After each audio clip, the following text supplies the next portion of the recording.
Hello friends, कैसे आप सब लोग। आशा करता हूँ सब बढ़िया रहे होंगे। माफ़ी चाहता हूँ, थोड़ा सा लेट हो गया इस बार वीडियो बनाने में।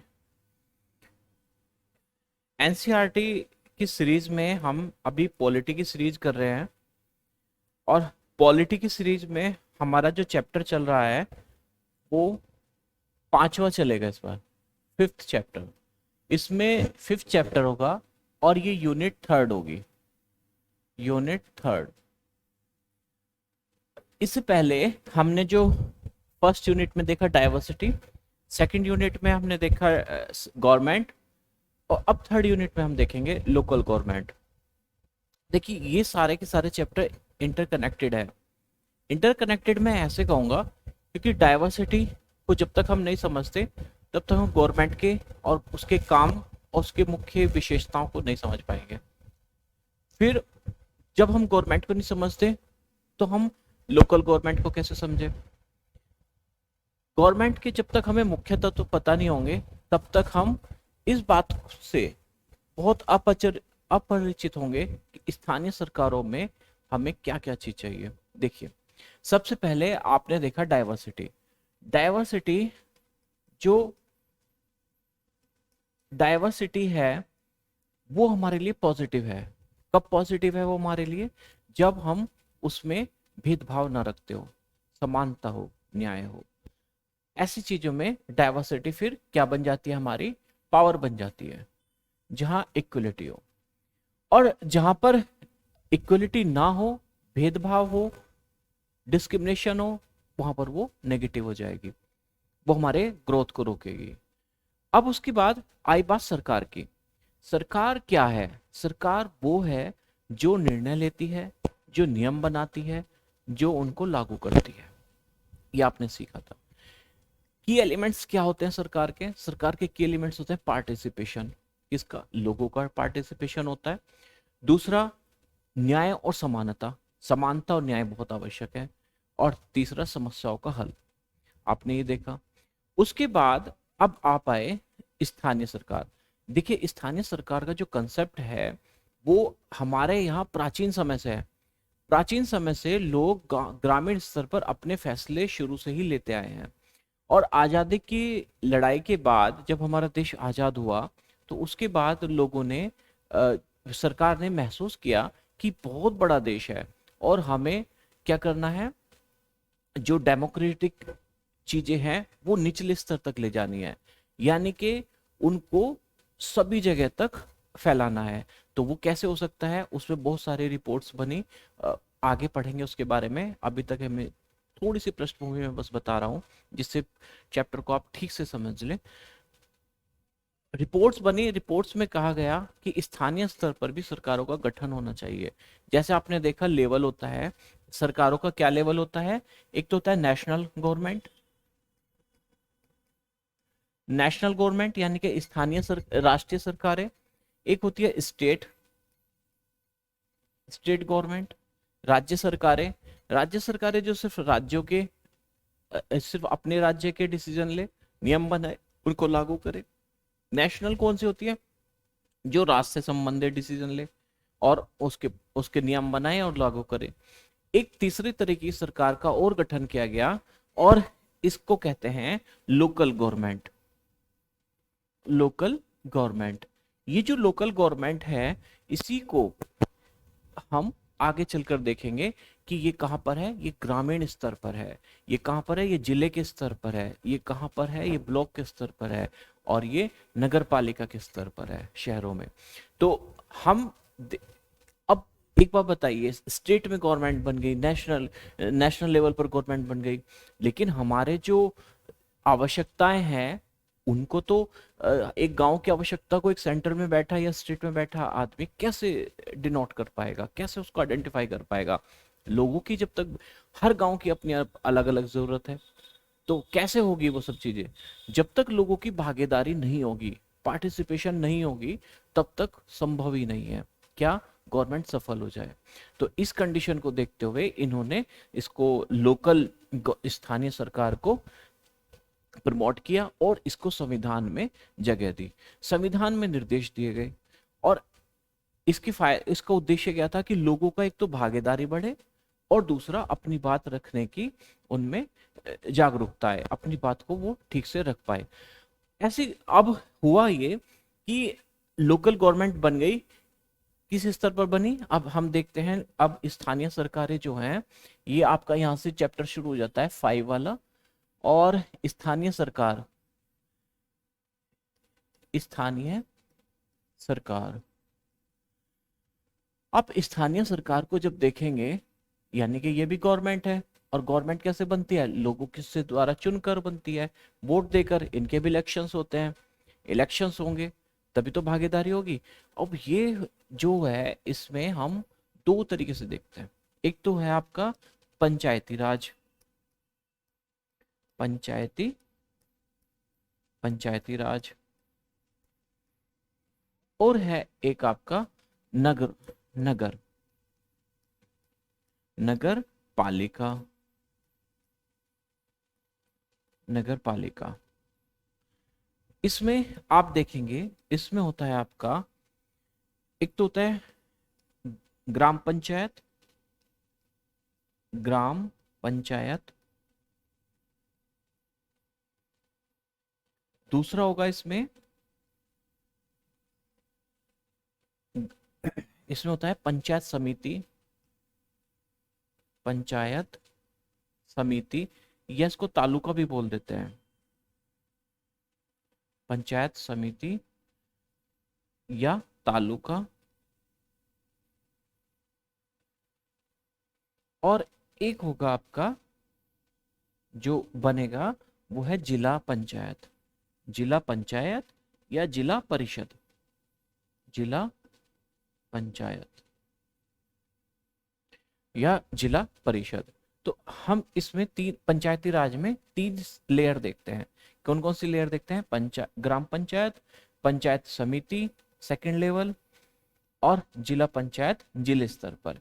ये हुआ आपका ग्रामीण स्तर पर, ये हुआ ग्राम स्तर।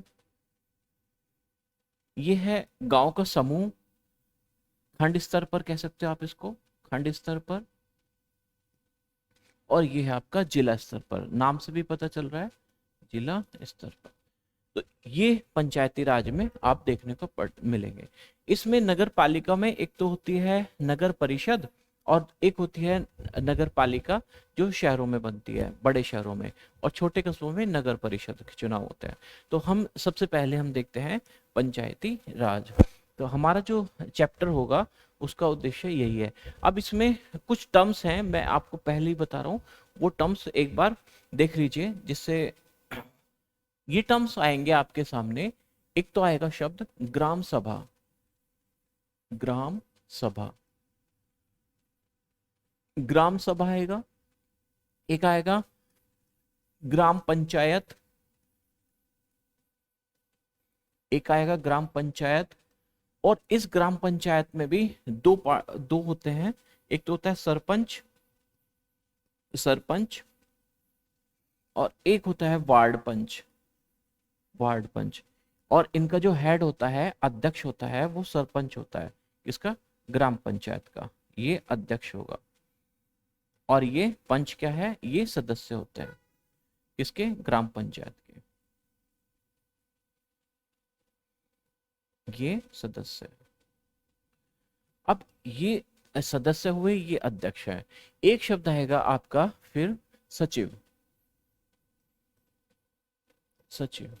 तो जो ग्रामीण स्तर पर पूरा का पूरा आप सरकार देखेंगे, आपको दिखाई देगा ग्राम सभा, आपको दिखाई देगा ग्राम पंचायत, आपको दिखाई देगा सचिव। ये ग्राम सभा क्या होती है, ग्राम पंचायत क्या होती है, किन से मिलकर बनता है, सरपंच से मिलकर बनता है जो अध्यक्ष होता है ग्राम पंचायत का, और वार्ड पंचों से मिलकर बनता है जो सदस्य होते हैं। ये फिर ये पूरा का पूरा एक सिस्टम बन गया। ये जो सचिव होता है ये सरकारी नियुक्त होता है, सरकार द्वारा नियुक्त होता है, जो इनके रिकॉर्ड्स रखता है, इनकी बैठक कराता है, जो इनकी बैठक कराए, सभा बुलाए, और दूसरे इनके रिकॉर्ड रखता है, इनके रिकॉर्ड। ये अब पूरे के पूरे चैप्टर में हम देखेंगे कि ग्राम सभा क्या है, ये देखेंगे हम ग्राम सभा क्या है। दूसरा देखेंगे कि ग्राम सभा जो है इसके काम क्या है, इसकी जिम्मेदारियां क्या है, ये आप ग्राम सभा में देखेंगे। फिर आप देखेंगे ग्राम पंचायत में आप इनका क्या स्ट्रक्चर संरचना देखेंगे, इनकी ये कैसे बनती है ग्राम पंचायत, संरचना देखेंगे और इनके आप काम देखेंगे। ठीक, इसी प्रकार से ये इस चैप्टर में यह चीजें समझाई गई है। फिर इन्होंने जो बताया है वो इसमें बताया है कि भाई इसकी एक लेयर होती है, जैसे जिला स्तर पर होगा तो जिला पंचायत या जिला परिषद, ये हो गया आपका जिला स्तर पर। फिर इससे नीचे होगा तालुका या पंचायत समिति, तालुका या पंचायत समिति, पंचायत समिति, पंचायत समिति। और फिर इसके बाद जो आता है आपका आता है सबसे निचले स्तर पर, लोकतंत्र का सबसे निचला पायदान है वो है ग्राम पंचायत का। किसका है? ग्राम पंचायत। ये ग्राम पंचायत हुआ, ये लोकतंत्र का सबसे निचला पायदान है ग्राम पंचायत। भारत में इतनी डाइवर्सिटीज है, इतने गांव हैं, लगभग 6 लाख से ऊपर गांव है, 6 लाख प्लस गांव है। इतने गांव के बारे में डिसीजन क्या एक आदमी ले सकता है? नहीं ले सकता। हमें डाइवर्स करना पड़ेगा। किसको? डेमोक्रेसी को। डेमोक्रेसी को हमने फैला दिया, मतलब इसको सब लोगों का पार्टिसिपेशन बनाने के लिए हमने लोकल गवर्नमेंट की स्थापना कर दी। और जो ग्राम पंचायत है, ग्राम पंचायत का सबसे बड़ा काम क्या होता है कि अपने द्वारा और अपने ही जरूरतों को पहचान कर और अपने आप उसको हल करना और भागीदारी करना किसमें? सरकार में, जिससे एक स्वस्थ लोकतंत्र उत्पन्न हो। तो इस तरीके से हम देखते हैं इस चैप्टर में। मैं इस चैप्टर की एक समरी बता रहा हूँ। इसमें जो है एक कहानी के हिसाब से बताया गया है, उदाहरण बहुत अच्छा लिया गया है। बिल्कुल आपके सामने जब आप बुक्स पढ़ेंगे ये तो ऐसा लगेगा कि बिल्कुल आपके सामने ही ये सब घटनाएं घटित हो रही हैं। तो बहुत अच्छा से समझाया गया है, प्रैक्टिकली समझाया गया है इस बुक में। क्या है कि जो पंचायती राज है, पंचायती राज को आप ऐसे समझें कि इसमें बताया गया है आपने अपने प्रतिनिधि चुना। अपना प्रतिनिधि क्या होता है कि आप गांव में इलेक्शंस होते हैं, ग्राम सभा के, पंचायतों के इलेक्शंस होते हैं। पंचायत इलेक्शन में आपने अपने ग्राम प्रधान जो सरपंच के लिए खड़े हुए हैं उनको आपने चुनाव किया। जब आपने उनको चुना तो वो आपके प्रतिनिधि बन गए। उसके बाद क्या है, वो फैसला कैसे लेंगे? क्या आपका उसमें पार्टिसिपेशन होगा या बस अपने से वो अपना फैसला लेते रहेंगे, अपनी मनमानी चलाते रहेंगे, या आपके पास भी कुछ अधिकार होंगे? वो इसमें पता चलेगा। ग्रामीण क्षेत्रों में चुने गए प्रतिनिधि द्वारा निर्णय कैसे लिए जाते हैं, बिल्कुल आपकी क्या सहभागिता है, ठीक, ये पता चलेगा। यहां हम ग्राम सभा को देखेंगे जिससे लोग प्रत्यक्ष रूप से भाग लेते हैं।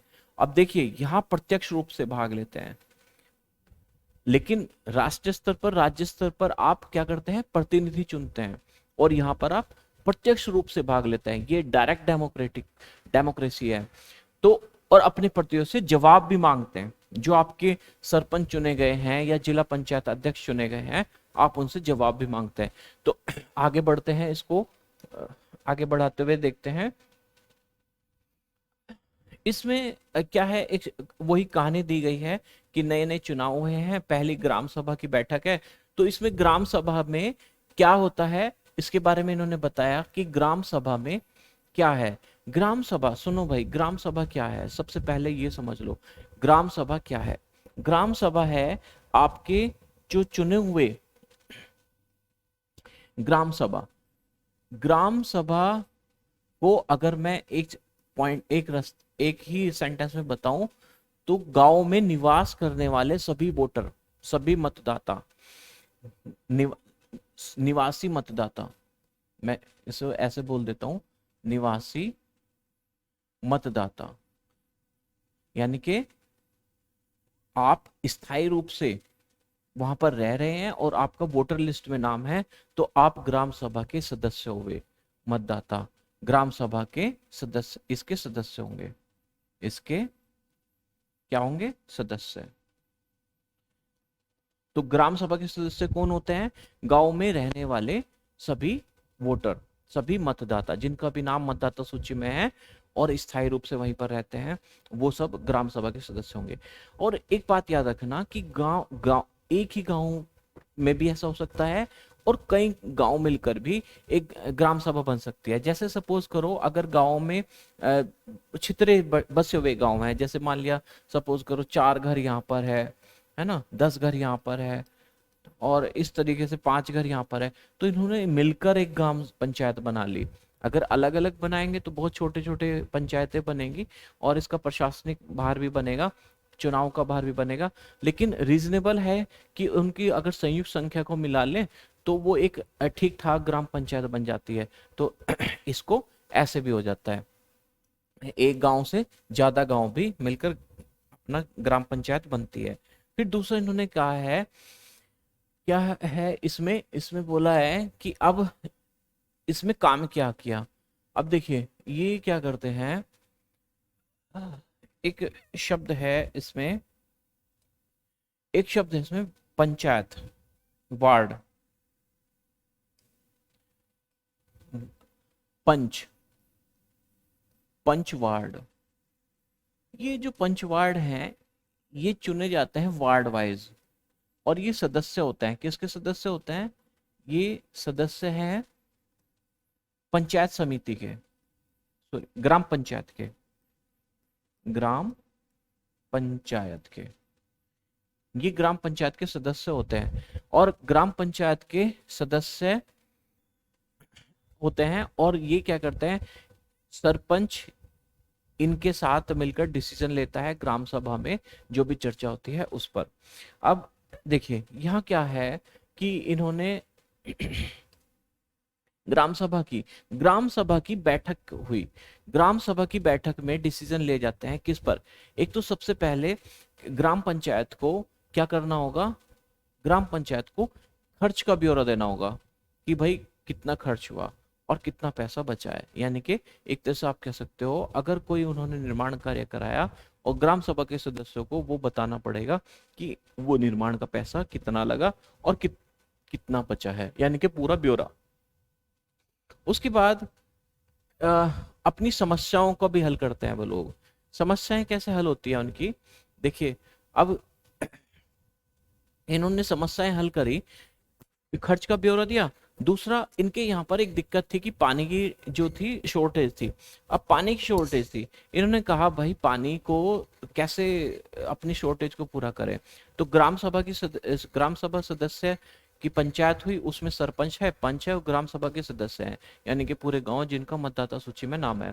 अब इन लोगों ने कहा भाई अपनी ग्राम पंचायत की समस्या को डिनोट करो। इन्होंने कहा भाई पानी की कमी है, पानी की कमी है तो इसको यानी कि समस्या का समाधान भी करना गवर्नमेंट का काम है। देखिए आपने क्या किया था, गवर्नमेंट के जो मुख्य तत्व थे वो क्या क्या थे, समस्या का समाधान करना, समता और न्याय को सुनिश्चित करना और भागीदारी को बढ़ाना। तो चुनाव से भागीदारी हो गई और इनकी तो डिसीजन में भी डायरेक्ट भागीदारी है, ठीक। तो ये अपने से करते हैं इस चीज को और कहते हैं क्या कि पानी की जो कमी है उसके बारे में भिन्न भिन्न विचार देते हैं। कोई कहता है कि हैंडपंप को और गहरे करा लो, कोई कहता है कि चेक डैम बनवा लो, है ना।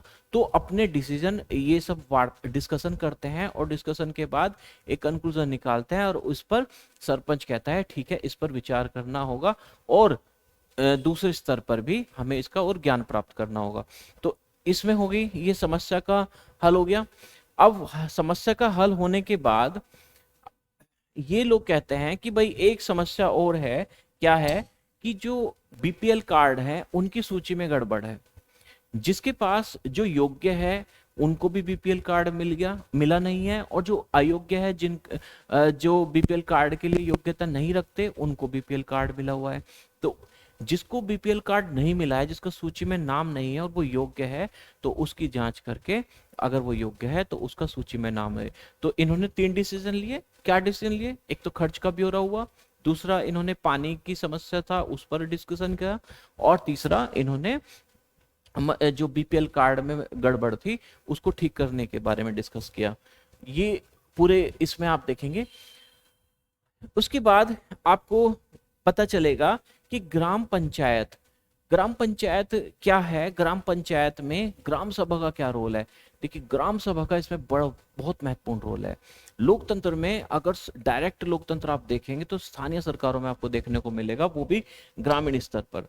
क्या है कि जो ग्राम सभा है वो ग्राम पंचायत के हर काम पर निगरानी रखती है। हर डिसीजन ग्राम पंचायत के बिना बैठक के हो ही नहीं सकता, उनकी नॉलेज में होना चाहिए। दूसरी बात यह है कि वो उनसे खर्च का ब्यौरा भी मांगते हैं।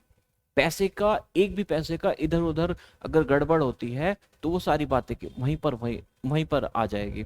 तो ग्राम सभा एक तरीके से चेक एंड बैलेंस का काम करती है। किस पर? ग्राम पंचायत पर। उन पर निगरानी, वॉच करती है ना, उन्हें रेगुलेट करती है। और ग्राम पंचायत किसके प्रति जवाबदेह है? ग्राम सभा के प्रति जवाबदेह है। क्यों जवाबदेह है ग्राम सभा के प्रति? क्योंकि उन्होंने ही उसको वोट किया है। ठीक, तो सरकार उनकी है।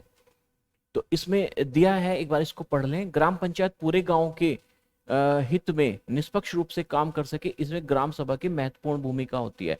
ग्राम सभा की बैठक में ग्राम पंचायत अपनी योजनाएं लोगों के सामने रखते हैं। ग्राम सभा पंचायत को मनमाने ढंग से काम नहीं करने देते, मनमाने ढंग से काम करने से रोकते हैं। देखो, चेक एंड बैलेंस वाली बात है। साथ ही पैसों का दुरुपयोग नहीं होने देते और कोई गलत काम ना हो, इसकी भी निगरानी करते हैं। एक ये निगरानी करते हैं। इस तरह से ग्राम सभा चुने हुए प्रतिनिधियों पर नजर रखने और लोगों के प्रति जिम्मेदार और जवाबदेह बनाने में महत्वपूर्ण भूमिका निभाती है। तो क्या करती है? एक तो योजनाएं, सरकारी योजनाएं क्या हैं वो सारी डिस्कस होती है, उसके बारे में जागरूक होते हैं। वो सारी योजनाएं उनको देनी होती है ग्राम सभा के सदस्यों को। दूसरा, वो खर्च पर निगरानी रखते हैं। तीसरा, वो उन्हें जवाबदेह बनाने की तरफ रखते हैं, जवाबदेह रहे हुए, है ना। तो इससे होगा ये कि वो उसे मनमाने ढंग से काम नहीं करने देंगे और पैसों का दुरुपयोग नहीं होने देंगे। ऐसा नहीं हो सकता कि सरपंच ने कहा हाँ भाई क्या है, पैसा दिखाना है, ठीक है, ऐसा करो, गड्ढा खोद दो और फिर इसी को बंद कर दो, है ना। तो फिर खोद दो, फिर इसी को बंद कर दो। तो यानी कि ये क्या हो रहा है? मिस सड़क बनी हुई है और जबरदस्ती उस पे सीमेंट फिर बनाने के पीछे लग गए, या जहां पर बननी है वहां तो बना नहीं रहे और जहां नहीं बननी वहां पर बना रहे हैं।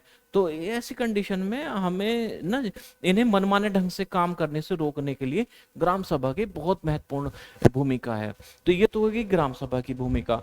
अब जो ग्राम पंचायत है, हम एक बार उसके भी काम देख लें। ग्राम पंचायत के काम है, ग्राम पंचायत के बारे में हम पढ़ें तो ग्राम पंचायत की नियमित रूप से बैठक होती है। इनकी बैठक होती है और बैठक कराता है सचिव। सचिव का काम होता है कि ग्राम सभा की और ग्राम पंचायत की बैठक हो नियमित रूप से। उसका मुख्य काम उसके क्षेत्र में आने वाले गांव में विकास कार्यक्रम लागू करना। ग्राम पंचायत का काम क्या है? एक तो है विकास कार्यक्रम को लागू करना, कार्यक्रम विकास कार्यक्रम को लागू करना, समझे? लागू, ये भी तो सरकार का काम है, लागू करना, ठीक, इम्प्लीमेंट करना, ये सरकार का काम है। जैसा कि आपने देखा, ग्राम सभा ही पंचायत के काम को स्वीकृति देती है और बिना ग्राम सभा की स्वीकृति के बिना प्रस्ताव पारित ही भी नहीं होता, तभी पंचायत अपना काम कर पाती है। ये देखो, एक भूमिका और है ग्राम सभा की। जब तक ग्राम सभा की स्वीकृति नहीं होगी तब तक ग्राम पंचायत अपना कार्य नहीं कर पाएगी। इतनी बड़ी भूमिका है ग्राम सभा की, और यानी कि लोगों की, इसको कहते हैं डायरेक्ट डेमोक्रेसी। लोगों के लिए सरकार।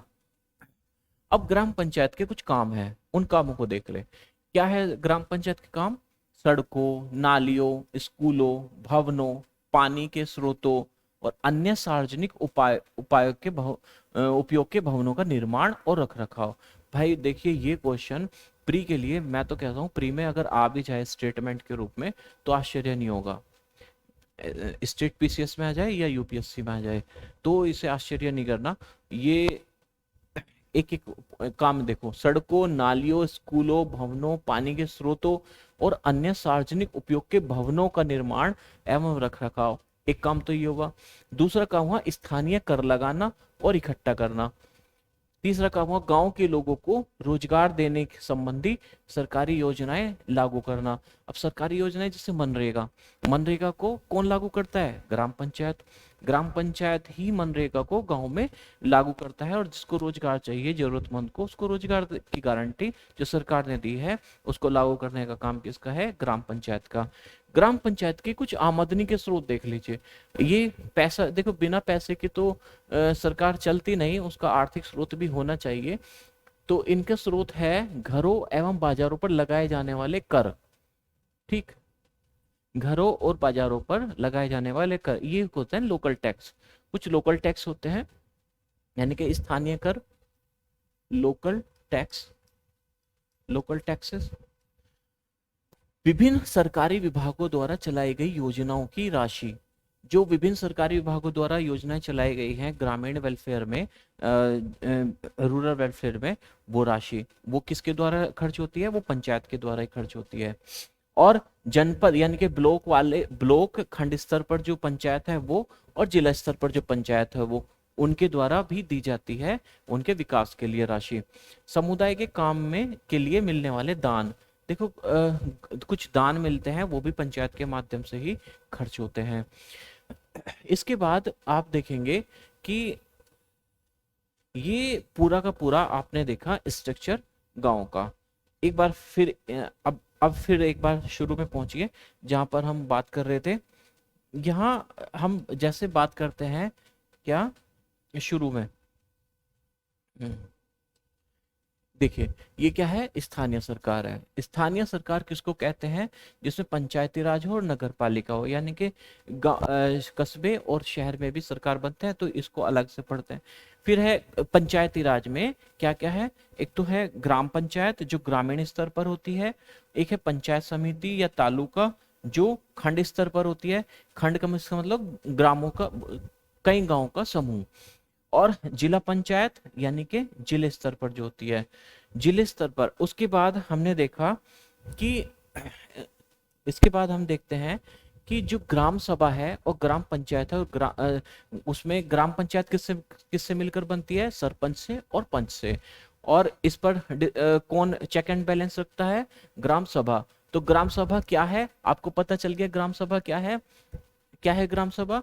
मतदाता, स्थायी निवासी, उस गांव के स्थायी निवासी और उनका मतदाता सूची में नाम हो, वो ग्राम सभा के सदस्य होंगे। इनके काम क्या है? इनका काम है ग्राम पंचायत को जवाबदेह बनाना, उनको स्वीकृति देना, बैठक बुलाना सचिव का काम है, और रिकॉर्ड रखना सचिव का काम है। और ये क्या करते हैं? इन पर चेक एंड बैलेंस का काम करते हैं। ठीक, यानी कि इनका डायरेक्ट पार्टिसिपेशन होता है। फिर है ग्राम पंचायत। ग्राम पंचायत की संरचना आपने देख ली, क्या है? सरपंच और पंच, ये होते हैं वार्ड से जो चुनकर आते हैं सदस्य, वो होते हैं पंच। और जो डायरेक्ट चुने जाते हैं ग्राम सभा के सदस्यों द्वारा, वो होते हैं सरपंच, यानी कि अध्यक्ष होते हैं ग्राम पंचायत के। और जो काम होता है, काम है इनका विकास कार्यों को करना, लोगों की समस्याओं को हल करना, उनकी भागीदारी को बढ़ाना, और वहां पर जो भी काम है, विकास कार्य है, और वहां पर जो भवन है, सार्वजनिक भवन है, उनकी मरम्मत और उनका रखरखाव, उनका निर्माण। जो आपके जल के स्रोत हैं उनको बचाना, उनको निर्माण करना, तो ये काम है किसके? ग्राम पंचायत के। फिर सचिव, एक सचिव होते हैं जो सचिव सहायक होते हैं किसके? ग्राम पंचायत के। इन सचिव का काम होता है ग्राम सभा की बैठक को नियमित रूप से बुलाना, ग्राम पंचायत की बैठक को नियमित रूप से बुलाना, और वहां पर लिए गए निर्णयों का रिकॉर्ड रखना। ठीक, ये है सचिव का काम, बैठक को बुलाना और उनके रिकॉर्ड का रखरखाव। तो ये आपका क्या है? कंप्लीट होता है। हाँ, एक आपने देखा कि ये 3 स्तर पर होते हैं। जो पंचायत है वो 3 स्तर पर है, जिले स्तर पर जिला पंचायत, ग्रामीण स्तर पर ग्राम पंचायत, और बीच में जो तालुका है ये है कई गांव का समूह। इसे कह ले आप कई गांवों का समूह, कई ग्रामों का समूह, ग्रुप ऑफ विलेजेस, समूह। ये है आपका पूरा का पूरा पंचायत, स्थानीय ग्राम पंचायत। तो अब आप देखने को मिलता है क्या, पंचायत के 3 स्तर, वही जो हमने आपको बताया कि पंचायत के 3 स्तर होते हैं, जिला स्तर पर, तालुका स्तर पर और ग्राम स्तर पर। तो एक बार देख लो ग्राम सभा की, हरदास गांव की ग्राम सभा और पंचायत के बारे में पढ़ने के बाद आपको समझ में आ गया होगा कि पंचायती राज व्यवस्था एक ऐसी प्रक्रिया है जिसके द्वारा लोग अपनी सरकार में भाग लेते हैं। क्या लेते हैं? भागीदारी करते हैं, पार्टिसिपेशन करते हैं। ग्रामीण क्षेत्रों में ग्राम पंचायत लोकतांत्रिक सरकार का पहला स्तर है। ये देखिए, लोकतांत्रिक सरकार का पहला स्तर है। ग्राम पंचायत ग्राम सभा के प्रति जवाबदेह है। ये थोड़ा सा ठीक है, ये देख लेना चाहिए, क्योंकि ग्राम सभा के लोग ही उसको चुनते हैं, क्योंकि वही उसको वोट करते हैं। पंचायती राज व्यवस्था में लोगों को भागीदारी 2 स्तर पर होती है। ग्राम पंचायत के बाद दूसरा स्तर होता है विकास खंड का। लोगों की भारी भागीदारी 2 और स्तरों पर होती है। ग्राम पंचायत के बाद दूसरा स्तर है विकास खंड, है दूसरा स्तर, और इसके जनपद पंचायत या पंचायत समिति भी कहते हैं, और इसको तालुका भी कहते हैं। देखो कहीं कहीं पर इसको तालुका भी कहते हैं। और एक बात याद रखना, संविधान के निर्देश के अनुसार हर राज्यों के अपने अपने कानून होते हैं पंचायत स्थायी सरकार को लेकर। तो हर राज्यों में अलग अलग स्ट्रक्चर भी मिल जाता है। कहीं पर समितियां के द्वारा भी काम किया जाता है। उसमें समिति में कौन होते हैं? पंच होते हैं और ग्राम सभा के सदस्य होते हैं, और वे सब मिलकर काम करते हैं। जैसे मान लिया कोई निर्माण का कार्य करना है, तो उसमें एक समिति बन गई निर्माण समिति, तो वो निर्माण समिति ही उसका पूरा कार्यभार देखेगी, वही जवाबदेह है। और पंचायत समिति के ऊपर भी है एक, उसको बोलते हैं जिला पंचायत या जिला परिषद होती है। यह तीसरा स्तर होता है। जिला परिषद एक जिले के स्तर पर विकास की योजनाएं बनाते हैं। ये जिले स्तर पर विकास की योजनाएं बनाते हैं। पंचायत समिति की मदद से जिला परिषद सभी पंचायतों में आवंटित राशि के वितरण की व्यवस्था करता है। यानी कि जितना भी जिले में पैसा आता है उसमें विकास योजनाएं कौन जिले स्तर पर कौन बनाता है? जिला पंचायत या जिला परिषद। और ये आगे पैसे का डिस्ट्रीब्यूशन भी करता है, ब्लॉक स्तर पर भी और ग्राम पंचायत स्तर पर भी। संविधान में दिए गए निर्देश के आधार पर देश के हर राज्य में पंचायत से जुड़े कानून बनाए हैं। इसलिए पंचायत संबंधी कानून हर राज्य में कुछ अलग अलग आपको दिखाई देंगे, अलग अलग हो सकते हैं। इसके लिए मुख्य विचार यही है कि अपने गांव की व्यवस्था में लोगों की भागीदारी बढ़े और उन्हें अपनी आवाज उठाने के लिए ज्यादा से ज्यादा मौका मिले। देखिए इनके उद्देश्य क्या है? भागीदारी को बढ़ाना और उन्हें अपनी बात रखने के लिए एक मंच देना और अपनी जरूरतों को पहचान कर उसे पूरा करना। ये ग्राम पंचायत, ये स्थायी सरकार के उद्देश्य है। तो आपने बड़े अच्छे से देखा स्थानीय सरकार में। अब हम अगली वीडियो में देखेंगे कि इनका प्रशासन कैसे चलता है। प्रशासन मतलब ये अपने काम कैसे करते हैं। तो इसके लिए हम नेक्स्ट वीडियो में मिलते हैं। धन्यवाद।